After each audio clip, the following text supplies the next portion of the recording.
I mean, dude, we are 1 week into the start of the CDL season, and we already have to make a video like this with news like this. So out of nowhere, CDL Intel drops the absolute nuke on us that the New York subliners are benching Neptune 1 week into the start of the CDL. I mean, we have so much to talk about today. So many questions that arise because of this. So I mean, without further ado, let's just hop right into this thing. Ladies and gentlemen, let's go. So yes, we'll answer the question about who they're picking up here in a second. And we'll talk about all of that. But first of all, I want to focus on the narrative of why this would even happen. So obviously, we're only 2 matches into the official start of the CDL season.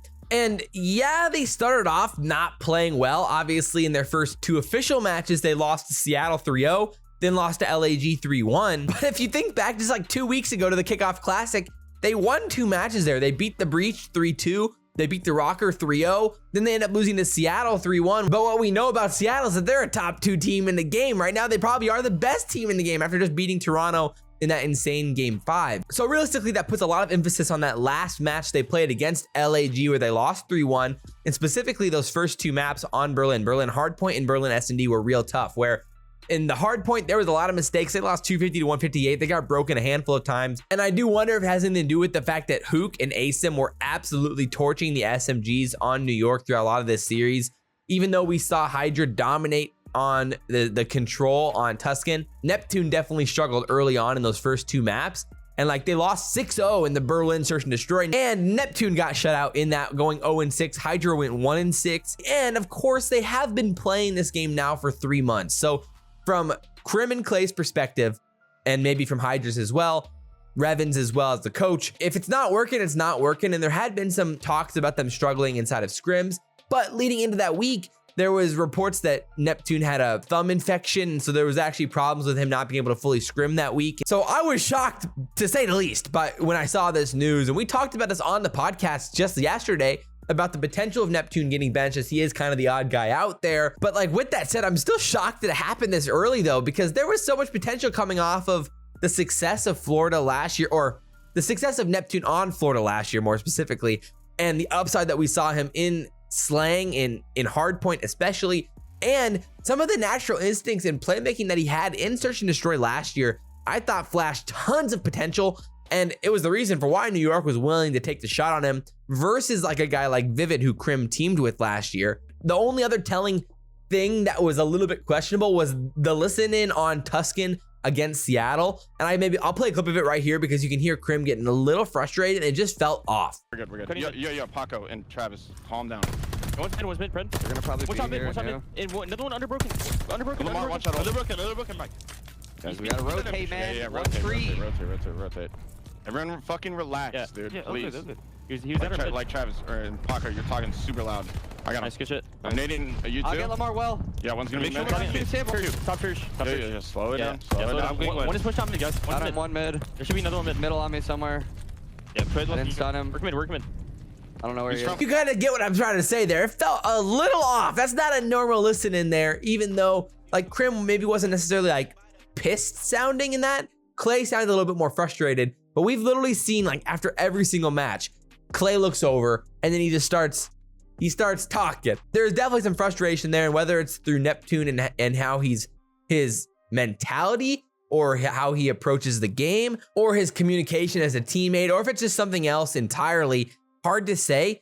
And overall, I think the most surprising thing was really hearing who CDL thinks they're picking up here. And so supposedly New York is very interested and likely going to pick up Royalty. And Royalty's been a pro for a while now, obviously dating back to like what, AW. He's been a very, very good player for a long time and very competitive. And even like in BO4, he was a pro, and him and Exotic were teaming with like Attach on Evil Geniuses. And actually Revan was the coach of that team at the time as well. So there has been a long history of Royalty having success as a pro. So there is that connection there specifically. He's never teamed with Clay or Crim or Hydra obviously before. Recently in the amateur scene, they've had a lot of success. He won the Modern Warfare Challengers finals with that Triumph gaming squad of Standy, Nagafin, Fellow, and Diamond Con. And then in Cold War, they had a lot of success with him and Exotic playing together for most of the year. Fellow as well. They've had all those Team Canada teams and Diamond Con as well. And they finished 4th at the Challengers Finals in Cold War. And his current team right now is a Hixie Exotic Diamond Con roster. That was the team that was expected to sign with the Toronto Ultra as their Academy roster. So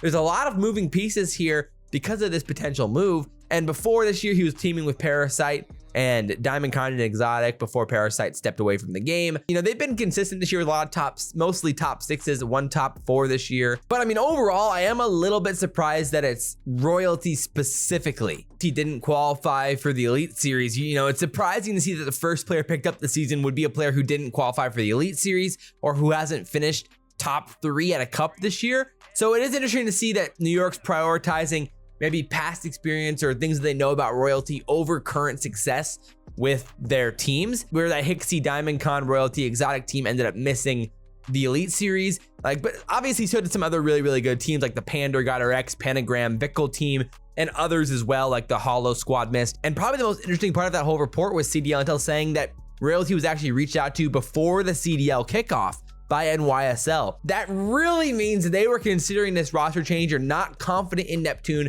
going into that kickoff event immediately. They ended up playing pretty well, so they probably put off the change and were like, all right, maybe this will work. And then things went wrong for them week 1, and then they instantly decided to make that switch, going back to what they originally thought. I mean, it is pretty crazy. And so now I guess we need to talk about a little bit how this impacts the CDL and the subliners moving forward. So I guess the biggest piece of context here is that the next match is on Friday against LA Thieves. It's the last match on Friday. And they're currently 0-2, so their goal is to try to start in winners. So they play LA Thieves, then they play Boston Breach, then they play Atlanta FaZe. So it's not looking too good for them in stage 1, but they only play 1 match this week. So maybe their thought was either you make the change now or you're sticking it out all the way till the end of the stage 1 major. So I can see the argument either way for them just full sending if they really don't think Neptune's going to work, which obviously they don't if they're making it this quickly. But man, to only give Neptune 2 matches in the league setting before making a switch like this is wild to me, especially for a player like Royalty who hasn't like transcended in this game to a point where he's carrying a team to Elite Series or to cup wins or things along those lines, or hasn't been the star of any cup or Elite Series or been a guy who's slayed out and been dominant in the AM scene so far. He's been good, he's been very solid, but he hasn't been dominant. And so it's hard for me to see a world where this takes them to the next level and can establish themselves as a top 4 team with Royalty in there right now. And that's just why I'm surprised. I think the upside overall still was with Neptune, but there must have been some sort of team dynamic or complete opposite approach to how you want to play Vanguard that was just definitely a problem between Neptune and Clay and Crim more than likely. And that's probably what ended up being the difference. So long story short, I'm a little bit nervous for NYSL. I would expect them to start in the losers bracket of the stage 1 major, which probably means they're not going to make it very far in the major. And they've got some tough matches here for Royalty to debut in this roster. So it's like, if Clay and Crim are making this change, they want to see results sooner than later, but you're playing LA Thieves, so you'd imagine they're going to lose. Then you're playing Boston Breach and then you're gonna have a newer roster. I mean, I would probably pick the Breach at this point.